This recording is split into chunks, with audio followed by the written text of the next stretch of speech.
In this video, let's take a look at a Euclidean sequencer, see how Euclidean sequencing differs from standard step sequencing and how it can be used to create rhythms that might be a little bit different to what we would usually build in our DAW. So Euclidean sequencers are based around the concept of Euclidean rhythms, which are themselves derived from Euclid's algorithm. Without getting too bogged down in the theory behind it, Euclidean sequencers spread their hits as evenly as possible over a set number of steps. So for example, if we create a sequence of 8 steps here and 4 events or hits, you'll see that sequencers spread these evenly with 4 evenly spread hits across the sequence, each with on every other step here. However, if we up that to 5 steps, you'll see it's no longer quite so even, because obviously 5 doesn't go into 8 quite so neatly. So the sequencer is doing its best to spread them as evenly as possible. So what's the benefits of using Euclidean sequencing? Well, layering up Euclidean rhythms is a great way to emulate the cross rhythms and polyrhythms found in traditional sub-Saharan African and Latin music. It's also really good for building longer evolving sequences that don't quite loop perfectly and then kind of evolve and change a bit as they run on. And that's what we're going to look at here. So let's use this sequencer here to build a kind of evolving melodic ambient sequence that can kind of sit as a background of a track. So we're using Euclidean sequencer here, which is from made by Altman. It's a Max for Live device that you can pick up for about £10 online. There's plenty of other Euclidean sequencers out there, quite a few in the modular realm and in software that emulates modular and Eurorack gear. There's several Max for Live patches available, as well as Euclidean sequencers can be found in some modern synth plugins, for example, F-Expansion Strobe 2 and Softube Parallels both have Euclidean modulators within them. So our Euclidean sequencer here does have a quite cool feature which allows us to sequence pitches that will be triggered along the course of the actual sequence itself here. So for example, we could add a number of steps and how to set those to different pitches. For the sake of simplicity, we're going to turn that off though and use the sequencer in its kind of basic setting, where we can have the 4 tracks here, each triggering their own MIDI note. For an instrument, I've got Ableton's operator here using the African bars preset, which is quite a nice mallet sound, which is good for this kind of slightly kind of ambient but also rhythmic patch. So I've already set these 4 MIDI notes here to a D sharp, F sharp, A sharp and C sharp, which are kind of spread out across a couple of octaves, which is basically giving us a D sharp minor 7 chord, but as I said, spread out over a couple of octaves.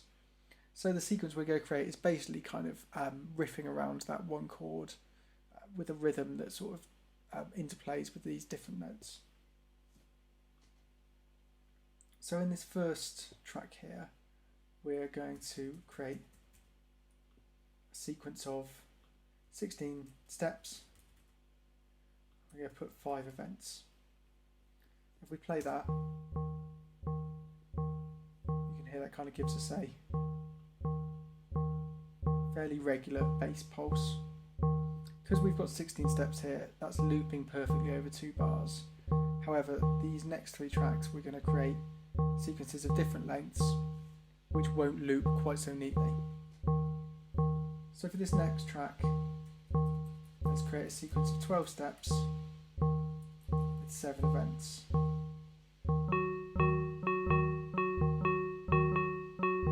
So as you can hear, those 12 steps aren't looping perfectly in sync with the 16 steps, meaning that the way these 2 patterns interact kind of changes each time they cycle.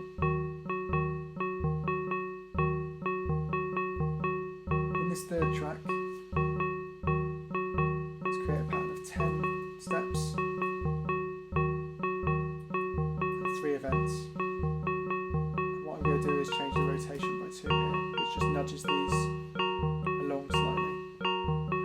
also control the direction that our sequences rotate here.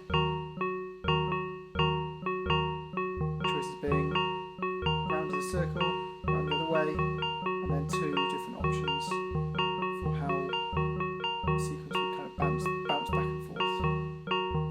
So let's leave this one here, bouncing back and forth like that. And finding this fourth track, let's create a longer sequence. 28 steps this time, 7 events, perfectly spaced. What's that?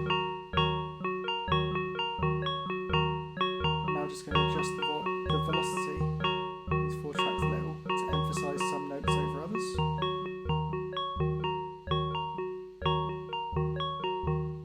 You can play with these parameters and operator to make the sound itself sound a little bit more ambient.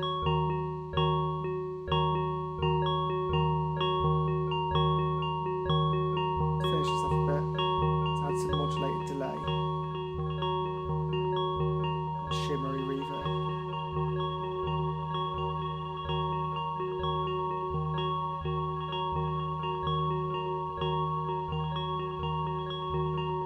So you can hear that's creating kind of a nice little pattern that's melodically quite simple but rhythmically changing over time.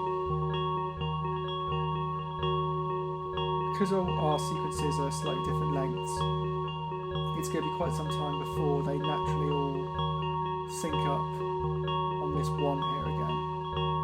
If we want to make our sequence a little bit more predictable, we can use this Resync feature here.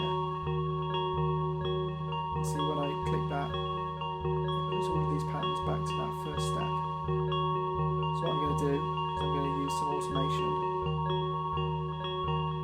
to cause the pattern to resync on this first note here every 16 bars.